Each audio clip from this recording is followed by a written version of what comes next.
اعوذ باللہ من الشیطان الرجیم لا حول ولا قوۃ الا باللہ العلی العظیم۔ محترم ناظرین کرام، سلام علیکم ورحمۃ اللہ وبرکاتہ۔ ولادت بسعادت رسول صادق صلی اللہ علیہ وآلہ وسلم و امام صادق علیہ الصلوۃ والسلام آپ لوگوں پر مبارکباد ہو۔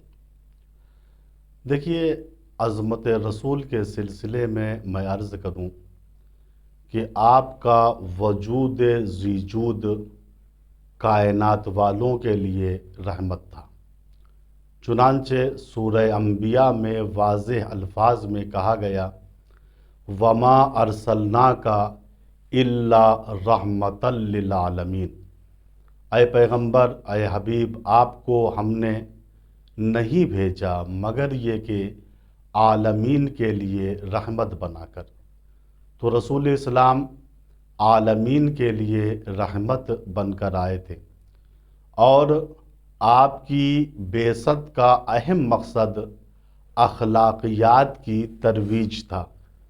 آپ سے جب سوال ہوا کہ آپ کی بعثت کا مقصد کیا ہے، آپ کے آنے کا مقصد کیا ہے، آپ سے پہلے 1,23,999 انبیاء آ چکے ہیں، تو آپ نے فرمایا بعثت لأتمم مکارم الاخلاق، میری بعثت کا مقصد، میرے آنے کا مقصد یہ ہے کہ میں اخلاقی اچھائیوں کی تکمیل کر دوں۔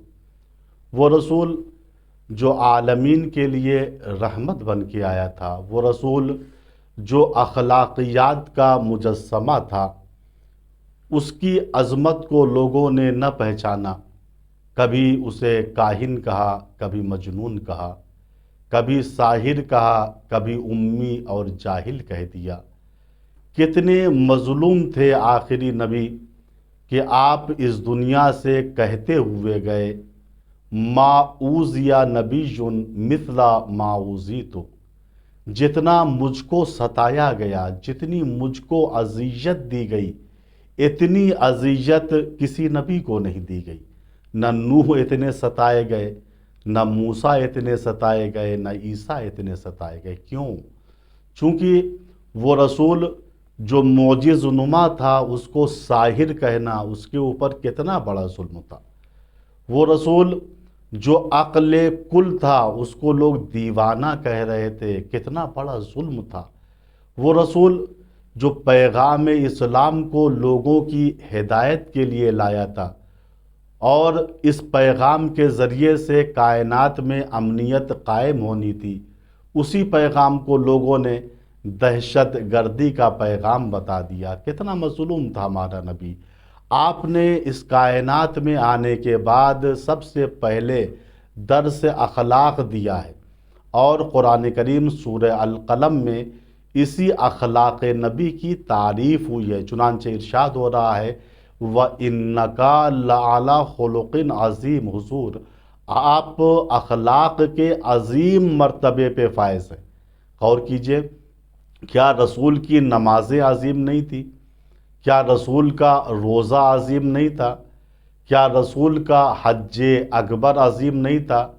کیا رسول کی شجاعت عظیم نہیں تھی؟ لیکن اللہ تعالیٰ نے پیغمبر کی نہ کسی عبادت کو عظیم کہا اور نہ کسی صفت کو عظیم کہا۔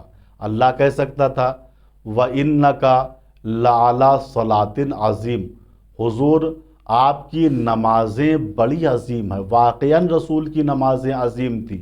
آپ بارگاہ پروردگار میں اتنا کھڑے ہوتے تھے اور پوری رات الف کہتے تھے، اور کھڑے اتنی دیر تک رہتے تھے کہ آپ کے پہائے مبارک میں ورم آ جاتا تھا، یہاں تک کہ اللہ کو قرآن میں کہنا پڑا طٰہٰ ما انزلنا علیک القرآن لتشقیٰ، اے میرے پاک پیغمبر، ہم نے قرآن کو آپ پہ اس لیے نازل نہیں کیا کہ آپ مشقت میں پڑ جائیں۔ سورہ مزمل میں اللہ نے کہا قم اللیل الا قلیلا، حبیب پوری رات عبادت کی ضرورت نہیں ہے، رات کے ایک حصے میں عبادت کیجئے، وہی کافی ہے، ہم اسے قبول کریں گے، آپ کے قلیل عمل کو ہم کثیر کر دیں گے۔ اب آئیے ہم دیکھتے ہیں کیا رسول کے روزے عظیم نہیں تھے؟ رسول کے روزے ایسے تھے، سیرت پیغمبر میں مرقوم ہے کہ آپ جب روزہ رکھنا شروع کرتے تھے تو اصحاب یہ سمجھتے تھے کہ اب آپ روزہ ختم ہی نہیں کریں گے، اور روزہ رکھتے رکھتے آپ اتنے ضعیف و کمزور و ناتواں ہو گئے تھے کہ آپ اپنے شکم مبارک پہ پتھر باندھتے تھے، اور جب چلتے تھے تو ایسا لگتا تھا کہ یہاں گر پڑیں گے یا وہاں گر پڑیں گے۔ اتنے روزے رسول کے عظیم تھے، لیکن قرآن نے نہیں کہا کہ وَإِنَّكَ لَعَلَىٰ صَوْمٍ عظیم، حضور آپ کے روزے بڑے عظیم ہیں۔ کیا رسول کا حج اکبر عظیم نہیں تھا؟ 1.25 اصحاب کے ساتھ اللہ کے پیغمبر نے حج اکبر کی عبادت کو انجام دیا، مگر اللہ نے نہیں کہا کہ حضور آپ کا حج عظیم ہے۔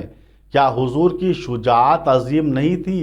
حضور جیسا شجاع اور بہادر انسان دنیا میں پیدا ہوا ہی نہیں، چونکہ دنیا کے سب سے مشہور سورما حضرت علی علیہ السلام فرماتے ہیں کُنَّا اِذَا احْمَرَّ الْبَاسُ اتَّقَيْنَا بِرَسُولِ اللَّهِ وَلَمْ يَكُنْ أَحَدٌ أَقْرَبُ إِلَى الْعَدُوِّ مِنْهُ۔ دیکھو جب میدان جنگ میں جنگ کے شعلے بھڑکتے تھے، تلوار سے ٹکراتی تھی، نیزے کے گلے ملتے تھے، ہر طرف علامان اور الحفیظ کی صدائیں ہوتی تھی، کوئی پہاڑیوں پہ چڑھ رہا ہوتا تھا، کوئی جھاڑیوں میں گھس رہا ہوتا تھا۔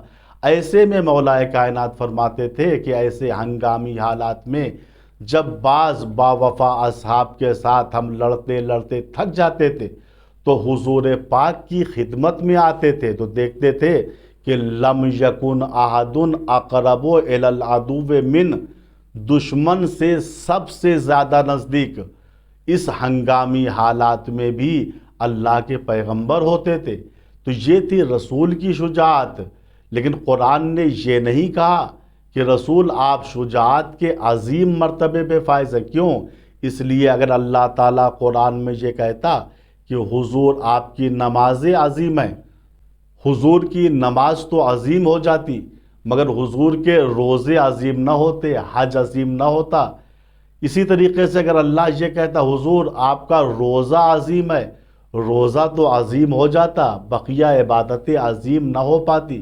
لہٰذا اللہ نے قرآن میں رسول کی ایسی صفت کو عظیم کہا کہ اگر وہ صفت عظیم ہے تو انسان کی عبادتیں بھی عظیم ہیں، انسان کی بقیہ چیزیں بھی عظیم ہیں۔ وہ صفت اگر پست ہے تو انسان کی عبادت اسے عظیم نہیں بنا سکتی ہے، وہ ہے اخلاق۔ اللہ نے کہا وَإِنَّكَ لَعَلَىٰ خُلْقٍ عظیم، حضور آپ کا اخلاق عظیم ہے۔ قرآن نے یہ کہہ کر مسلمانوں کو یہ میسج دیا، یاد رکھنا اگر کسی کا اخلاق عظیم ہے تو اس کی نماز بھی عظیم ہے، اس کا روزہ بھی عظیم ہے، اس کا حج بھی عظیم ہے، اس کی بقیہ عبادتیں بھی عظیم ہیں۔